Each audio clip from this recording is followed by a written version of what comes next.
Go read A Christian Manifesto by Francis Schaeffer, because God is the only one that belongs on the throne in your life. But if you put self on the throne and you believe that you have all the answers, you're going to run out of answers pretty quick.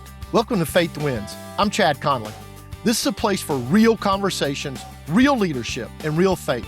Because when pastors lead, faith wins. Hey everybody, Chad Connelly here. Welcome back to the Faith Wins podcast. Great to see y'all today. I want to talk about today what we're seeing in society, that where people have lost their dependence on God and they've given back dependence to themselves and to eventually the state. I reread a book I think every pastor ought to read. It's by a guy named Francis Schaeffer. He was a Christian theologian. I think he died in maybe the late 70s, early 1980s, but he wrote a little book called A Christian Manifesto. I think it was 1971. I read it probably 30 years ago, and I've tried to read it every couple years. And here's the gist of the book. And this is Chad's version, the Chad condensation, if you will. So if I mess up Mr. Schaeffer and he's in heaven, forgive me. It's all my fault. But this made sense to me when I reread the book just a few months ago. He said, the only person who belongs on the throne in your life is God. Everybody. Only God belongs on the throne.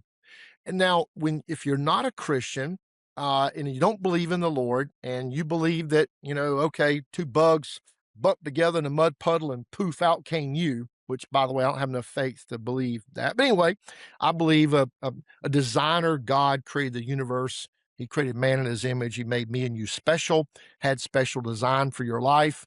And he sent his son to repair the damage that had been done because he gave us free choice and we screwed it up. That's what I believe. So Francis Schaeffer begins with God belongs on the throne. Now, I draw this in my Sunday school class. It's become quite the joke because I draw an H. It's an H. And I say, that's a throne. Doesn't look like a throne, but that's my idea of a throne. And I write God on the throne. And again, this is my condensation of Schaeffer's A Christian Manifesto. So God belongs on the throne in our lives. And if we're a humanist and we believe, we poof, came out of a mud puddle, two bugs bumped together, and all of a sudden we're here. We believe that miracle of accidents was just Darwin's accidental description. Then, okay, you're messed up. But let's just say that. I don't have enough faith to be an atheist. But let's believe you believe that. Let's go with that. Then you put self on the throne in your life. You've decided, I'm the master of my destiny. I had a political guy one time. I was asking about his faith background. He said, I'm a hedonist. I'm like, whoa. It means anything goes and he gets to decide what goes. And I had never met anybody who, believed that or say it. I've met atheists. I've met agnostics. I've debated them. Somebody who flat says I'm a hedonist, that was a new one. But anyway, so the person who's a humanist, who doesn't believe in God, doesn't believe that there's a creator God and we're made in his image, puts self on the throne. Now remember, picture an H. I should have drawn it out on some piece of paper for you, but draw an H on a board on a piece of paper, but make it a big H. A little H, but make it bigger so you can put God there on the seat. God belongs on the throne. Scratch out God, put a line through God, and write in self. This is where Francis Schaeffer says humanism goes. We believe we're the master of our destiny. There's no God to pay attention to. We get to decide what's best for us. Well, I don't know how old you were when you realized you didn't have all the answers. I remember my dad telling me, look, when I was 16 or 18, not only did I not have the answers, I didn't know the questions. I didn't know what the questions were. And then I met Michelle and fell in love and we got married and we had a car payment and had a house payment. And then the kids came along and oh my goodness, I'm getting flooded with all these questions that I didn't have an answer for. And the joke is we realize how smart our parents were when we get to that point and go, oh my goodness, mom and dad were brilliant. I had no idea how smart they were. I wish I'd appreciated that. My dad went to heaven just 5 months ago, and I appreciate it more now than ever.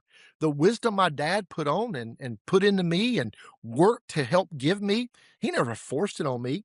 My dad was a lot like God. I'm going to give you free will. I'm going to show you the guidelines. I'm going to teach you what's right and what's wrong. You got to make hard decisions. Life's tough, boy. I remember that conversation with my dad. So we put self on the throne if we deny God. And pretty soon we decide, oh my goodness, I don't have all the answers. And this is where Schaeffer led to his description. Because what he said was the biggest threat to Christendom in the next generation is statism. I remember reading that the first time, probably in maybe the 1990s. Statism, why in the world is statism the biggest problem facing Christendom? And here's what he said. When self figures out they don't have the answers, they look to somebody to solve their problems. You and I look to the Lord. We hit our knees in faith. We hit our knees in prayer. Oh, Lord, I don't have the answers. You do. You're the all-knowing, omniscient, omnipresent God who created the universe and sent his son Jesus to die for me. You've got the answers. But if I don't have that worldview, if I don't start there, and I believe self has the answers, Francis Schaeffer said self always goes to the state, always looks to the state, please solve my problems. And if you think about it, it's pretty spot on. That's kind of where we are today. We've got, what is it, like only 50-something% of the people vote? They have become dependent on me and you to make decisions for them. Only like 50-something% of the people pay taxes. They have become dependent on you and I supporting our government and the things that taxes fund. Schaeffer was spot on right, because when he laid out that we're going to look to the state, some people are going to look to the state, our entire dependency industry has relied upon people looking on the state. Now, let's face it. I remember first debating people from the left, liberals, when I early on got involved in politics. And I really thought, okay, I think they want the same results. We're going to go at it two different ways. I'm going to go the free market route to get this answer. They're going to go the government route to get this answer. But I thought we kind of want the same thing. And I got to tell you, I don't know that I feel that way anymore. I think now there's such a dedicated left that just hates America. I mean, we've seen this the last few months. The left has marched for Maduro in Venezuela, a dictator. They've marched for the Iranian Ayatollah, a dictator. They've marched for a dictator Putin. They've had flags for Cuba, a dictator, and no kings rallies. Oh, we hate kings, and yet they're marching for dictators. They always seem to have the brand new, fresh, snappy flags from just the appropriate country. I think it's just because they hate Trump and they can't imagine supporting something that America supports. And then when we had King Charles come in and speak in Congress just some time back, the same people who scream no kings stand up and give a standing ovation to a real king. You really can't make this stuff up. It makes your head explode. But it makes the point, these are people who depend on the state. These are people who've decided they have the answers. The state can solve my problems. Conservatives, and especially Christians, want two things out of government: stay out of my way and get off my back. Do your part. We believe in limited government. Limited government's biblical. We're going to have a whole podcast talking about this too. It's in my list to cover because I get asked this by y'all all the time. We're going to talk about why we as Christians believe in limited government. It's not a hard one, but they want big government. Big government to solve problems. Remember, they don't have a biblical worldview. They don't have a biblical worldview. Biblical worldview teaches if you don't work, you don't eat. It's not exactly a dependency model. It also teaches you're responsible for your actions, not somebody else. We believe to become a believer in Jesus, then that's a personal, individual responsibility that you got to ask. We ask him, we believe in our hearts, we confess with our mouths, we receive him in our spirit, and he lives inside our heart. That's an individual responsibility. No matter how great your church is, and yours is great, no matter how great your sermons are, you're excellent at it. You can't save anybody. That's their decision. They got to make an individual decision. God's a free will God. He didn't force us into accepting Jesus as his son, as our savior. That's an individual choice. But if I'm from a worldview that says the state has all the answers, ultimately that's Marxism. I just read another book I probably ought to do a whole podcast about called The Devil and Karl Marx. It's written by the same guy who wrote one of my favorite books about Reagan. I'm rereading it right now at night before I go to sleep, called The Crusader. And it's a guy named Paul Kingor that wrote this book about Reagan called The Crusader. And he was just talking about how Reagan and John Paul II and Margaret Thatcher ended communism. And that made him want to, okay, let's go dig into this a little bit more and figure this out. And he realized Marxism was at the root of this godless effort to destroy freedom, to destroy America.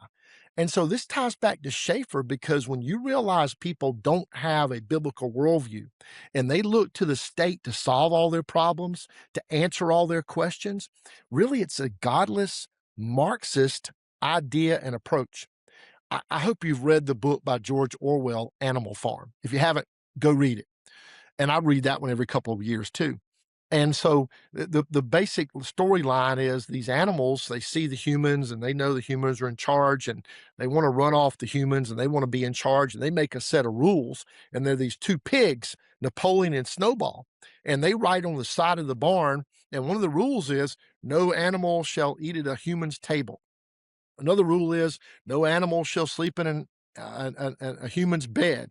And after a while, they start modifying the rules. And one of the rules I write up there is all the animals are equal, but some of the animals are more equal than others. And that's statism. That's communism. Is there's always a set of elite that really think you're too stupid and too much of a peon to make your own decisions, but they know what's best for you. Let's face it, we saw this during the COVID thing just a few years ago, when some unelected bureaucrat you could have never found on a website made decisions for you and I. They left the cannabis stores open and the big box stores. Those were fine. The alcohol stores, we literally worked in some states where pastors requested to be able to go have services in a park out in the open. And they let the witches and the cannabis groups, they could meet in the park, but oh no, it's very dangerous for the whole Wuhan to have Christian songs sung. So all of the animals are equal, but some of the animals, they're more equal than others. That became the writing on the side of the barn, because those two pigs took over and they started sleeping in the human's beds and started eating at the human's table, because they were more equal than the other animals who just, they weren't smart enough to figure it out, kind of thing. So the whole idea of statism is somebody's got to be in charge. The whole idea about America was individual responsibility, the responsibility to self-govern. That's why we like small government too. Just kind of a teaser and a hint to where we're going to go when we talk about limited government, because it's important. Go read A Christian Manifesto by Francis Schaeffer, because God is the only one that belongs on the throne in your life. But if you put self on the throne and you believe that you have all the answers, you're going to run out of answers pretty quick. And if you don't have a biblical worldview, you don't look to God above, then you're going to start thinking, okay, the state can solve my problems. Think about this. Your brain will go to work on this almost immediately, because you'll start thinking about all the people that you know in your life. I've got family members who literally think the state, it's the state's fault. The state needs to take care of me. The state needs to provide for me. And there are things the state should provide to people that can't provide for themselves. But our government was never built on the idea of dependency. Yes, widows and orphans and the infirm, we need to take care of those people. Veterans who've served our nation, we need to take care of those people. We got a whole list of folks in America, though, who expect you and I, as the independent people, to take care of them because they're more equal than the others. When you read Schaeffer's book, you realize self doesn't belong on the throne, only God does. And if self doesn't belong on the throne, state sure doesn't. What we're seeing among the determined left, the progressive left these days, is the state has all the answers. Now, what they won't admit is they think they're the ones that ought to be in charge of determining what those answers are. What's good enough, what's fast enough, what's far enough. And we're better than you, we're smarter than you, so just sit over there, send in your taxes, we'll let you know what's right and wrong. They get to make all the definitions. Self and government don't belong on the throne in your life. Only God above does. We'll see you next time. God bless you. Looking forward to the midterms this year. It's a big deal for America, which direction we'll take. See you soon. Thank you for listening to Faith Wins. Be sure to subscribe and share this episode. And remember, when pastors lead, faith wins.